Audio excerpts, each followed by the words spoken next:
Assalamualaikum warahmatullahi wabarakatuh. Innal hamdalillah nahmaduhu wa nasta'inuhu wa na'udzu billahi min shururi anfusina wa min sayyiati a'malina. May yahdihillahu fala mudilla lahu wa may yudlilhu fala hadiya lahu. Asyhadu an la ilaha illallah wa asyhadu anna Muhammadan abduhu wa rasuluh la nabiyya wa la rasula ba'dah. Yang kami hormati Bapak Lurah Kelurahan Joglo, Kota Surakarta, Kecamatan Banjarsari, Kota Surakarta. Yang kami hormati Ketua Pimpinan LP2A Kelurahan Joglo, dan yang kami hormati para Ketua Takmir Masjid dan seluruh pengurus takmir masjid sekelurahan Joglo, bapak-bapak, ibu-ibu yang kami hormati dan yang dimuliakan oleh Allah. Puji syukur untuk Allah, salawat berikan salam untuk Rasulullah Sallallahu Alaihi Wasallam. Kenapa kita itu harus bersyukur? Karena orang yang bersyukur itu Allah akan kasih tanda itu 4 hal. Pertama, orang itu akan dimudahkan oleh Allah untuk senantiasa berzikir kepada Allah. Yang kedua, tanda orang itu kalau bersyukur, Allah akan gunakan nikmat itu untuk mendekatkan diri kepada Allah. Dan yang ketiga, tanda orang kalau itu bersyukur, ia akan gunakan nikmat itu senantiasa untuk sebagaimana yang diinginkan oleh si pemberi nikmat, yaitu Allah.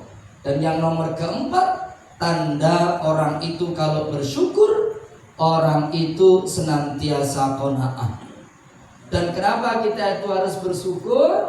Karena hakikatnya dalam kehidupan kita itu hanya ada 2 keadaan.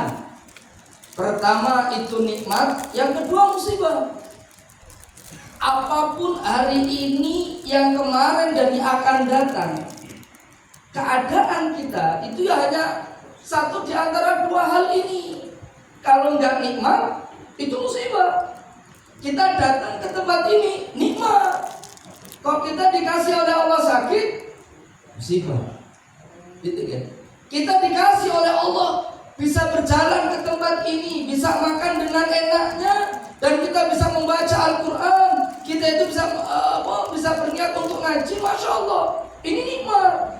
Makanya benar Syekh Shalih Utsaimin beliau mengatakan nikmat itu ada 2. Ini sering jenengan dengar deh kayaknya. Gak apa-apa, tak ulangi lagi.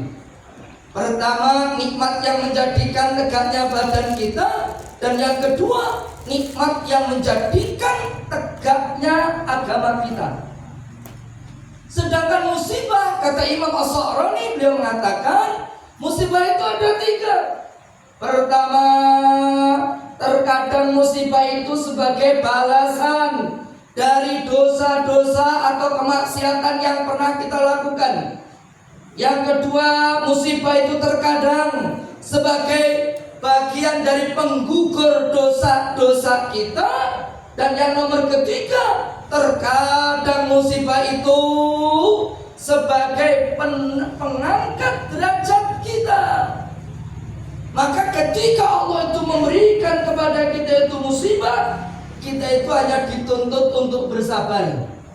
Kalau kita dikasih nikmat, kita dituntut untuk bersyukur. Sabar memang ada batasnya, tapi pahala orang yang bersabar tidak ada batasnya. Allahu Akbar. Yang kedua, Bapak Ibu yang dimuliakan oleh Allah, yaitu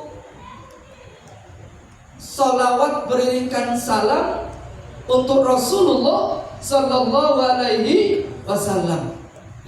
Dan kenapa kemudian kita itu harus bersolawat kepada Nabi? Karena mohon maaf sekali, awake dhewe itu gak ada jaminan kalau kita itu pasti akan langsung masuk surga, itu gak ada jaminan. Walaupun kita itu berharap masuk surga tanpa azab, iya, tapi gak ada jaminan. Oleh karena itu kita itu butuh syafaat. Butuh syafaat. Imam Al-Qurtubi, beliau itu ngendika di dalam kitabnya Tazkirah, beliau mengatakan kalau syafaat itu sumbernya ada 5, Bapak Ibu. Pertama, syafaat yang dari Allah langsung. Yang kedua, syafaat yang sumbernya itu dari Rasulullah SAW. Kalau mau pengen dapatkan syafaat dari jalur Nabi ini, maka setidak-tidaknya lakukan dua hal. Walaupun ada juga menyebutkan itu lebih daripada itu, tapi minimal dua hal ini. Pertama, senantiasa kita itu ngikuti sunnah Nabi. Yang kedua, perbanyak baca sholawat. Yang ketiga, syafaat itu datang dari Al-Quran. Quran yang kita baca, Quran yang kita hafalkan, Quran yang kita pahami, Quran yang senantiasa kita amalkan. Kelak nanti Quran itu akan datang kepada kita, itu akan menjadi syafaat. Dan yang nomor keempat, syafaat itu bisa didapatkan yaitu dari puasa-puasa kita. Selain puasa wajib, maka kita itu disuruh untuk menambah dengan puasa sunnah. Kalau boleh, saya mengambil salah satu pendapat tingkatannya itu. Puasa itu selain puasa wajib loh ya, maka yang paling berat, yang paling luar biasa yaitu puasa Daud. Dan orang kalau sudah puasa Daud, sudah tidak perlu lagi puasa Senin Kemis.